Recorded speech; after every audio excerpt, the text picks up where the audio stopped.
السلام عليكم ورحمة الله وبركاته. عاملين ايه يا حبايبي؟ يا رب دايما تبقوا بخير وهنا وسعادة، ويا رب دايما تبقوا مبسوطين ومحققين كل امنياتكم. وبداية الفيديو اللهم صل وسلم وبارك على سيدنا محمد وعلى اله وصحبه اجمعين. وجبنا خضار السوق. جبت ايه النهارده يا ام يوسف؟ النهارده انا لقيت البسله جميله والله وحلوه يا جماعه. لقيت الراجل حط عليها 24، اللي هو ايه ده؟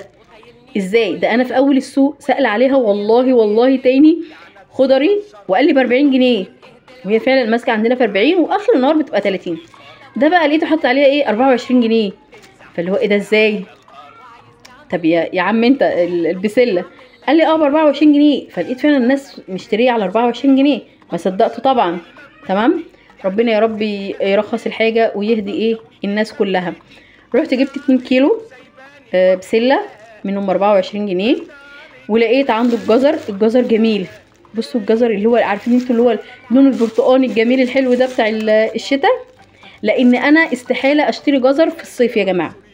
انا الجزر كله البلدي الاصفر الجميل ده كده بيبقى في الشتاء، فانا بفرز منه مكعبات وبفرز منه يعني ببشر الجزر، بعمل اكياس برضه. حتى لو احتجت في الصيف للسلطه والله بطلع منه، ما بشتريش، لان بتاع الصيف ما بيبقاش بلدي يا جماعه وما بيبقاش مسكر زي ده. فانا بشيل يعني الجزر بتاع الشتاء والصيف في الشتاء. تمام. ولقيته بكام بقى الجزر؟ لقيته ب8 جنيه. والله لسه من يومين جايبه الربع كيلو ب5 جنيه، لان كانت الست حاطه عليه كام؟ حاطه عليه 20 جنيه. ماشي. فانا لقيته حاطه عليه 8 جنيه. بسم الله ما شاء الله الخضري ده كبير يعني فاسعاره حلوه. رحت جايبه 3 كيلو. 3 كيلو بكام؟ 8 16 8 24 جنيه. يبقى هنا كيلو البسله عنده ب 24، جبت 2 كيلو 48.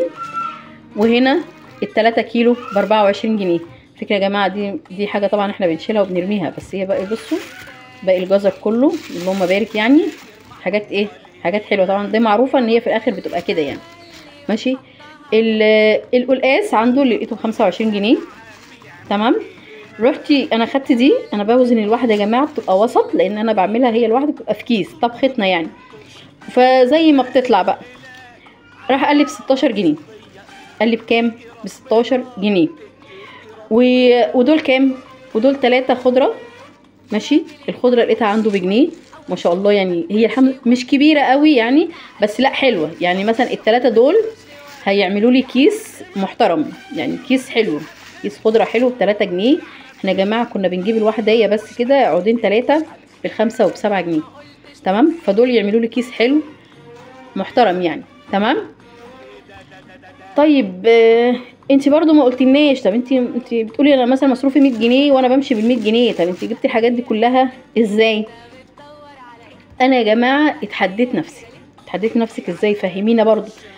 ان انا ال100 جنيه دي كلها هجيب بيها حاجات افرزها، ومش هحط منها جنيه في البيت لاكل. طب امال انت تفطروا وتتغدوا وتتعشوا ازاي؟ بصوا يا جماعه، هي ما بيبقاش روتين طبعا فطار وغدا وعشاء، الا طبعا اذا كانوا اولادك يعني اطفال صغيره.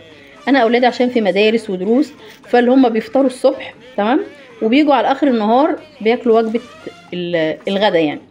هي بتبقى عشاء بصراحه، ما بتبقاش غدا، بس عشان الدروس والمدارس وكده يعني. تمام. فانا عملت ايه بقى؟ قعدت ادعبس بقى. قعدت بقى ايه، لا انا لازم اطلع اي حاجه اعملها لهم ما اثرش في يومي، ان احنا برضو ناكل ونشبع وفي نفس الوقت ايه اوفر ال100 جنيه عشان اجيب بيها ايه حاجه. هو انا يعني دفعت منها 5 جنيه للسنتر بتاع ابني، انا على فكره صريحه والله ما بخبيش عنكم حاجه. دفعت منها 5 جنيه، فكان معايا 95 جنيه. طب ال 95 جنيه دول يعني انا رحت بيهم السوق، انا عايزه اجيب بيهم حاجات. فانا كنت اقدر اجيب حاجات اكتر من كده على فكره، يعني مش اكتر اني مثلا في الكميه لا يعني. بصوا ايه، كنت اقدر اجيب فاصوليا مثلا، يعني كنت اقدر اجيب كيلو بسله واجيب كيلو فاصوليا، اجيب مثلا كيلو او كيلو ونص جزر. كنت اقدر اجيب سلق، كنت اقدر اجيب حاجات تانية يعني فاهميني، فلفل مثلا، خزين عادي ينفع.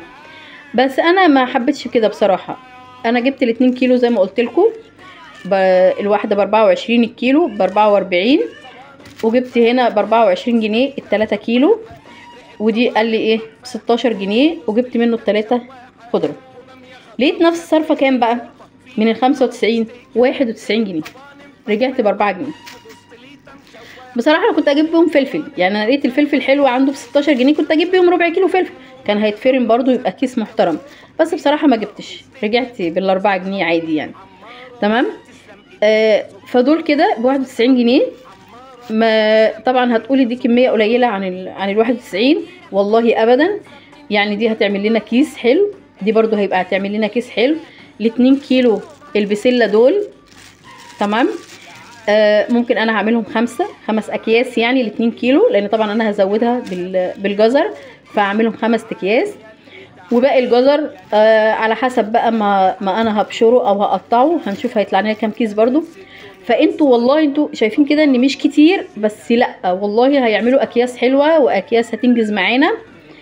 فيا رب لو وصلت لغايه هنا ما تنسيش اللايك، ما تنسيش الاشتراك، وما تنسيش تفعلي زر الجرس عشان تتابعيني كل يوم وتشوفي ايه الحاجات اللي انا جبتها. وزي ما قلت لكم لغايه ما ربنا بس يسهلها ان شاء الله يا رب كده، والدنيا بس تظبط معايا شويه، واشتري ستاند، لاني انا كده والله ماسكه التليفون بايد وبتحرك بالايد التانية. فان شاء الله ان شاء الله ربنا يكرمني واجيب ستاند كده عشان نعرف نصور حلو، لان انا عارفه ان جوده التصوير مش كويسه، لاني طبعا انا ببقى ماسكاه بايديا. فيا رب فيديوهاتي تعجبكم، يا رب تاخدي جوله كده في القناه وتقولي رايك فيه، واستنى تعليقاتكم. وهستنى الفيديو اللي جاي ان شاء الله كده، هوريكي بقى احنا فرزنا كام كيس من الجزر وكام كيس من البسله، على حسب ما انا هلاقيه، يا 5 يا 6 اكياس. وهتلاقيني فرزتلك دول، وهتشوف دي القلقاس، فهتشوفي كام كيس يعني اتفرزوا. فاللهم بارك، ربنا يا رب يحسن ما بين ايدينا كلنا ويرزقنا ويوسع علينا كلنا، وده تحدي وانا كسبت التحدي.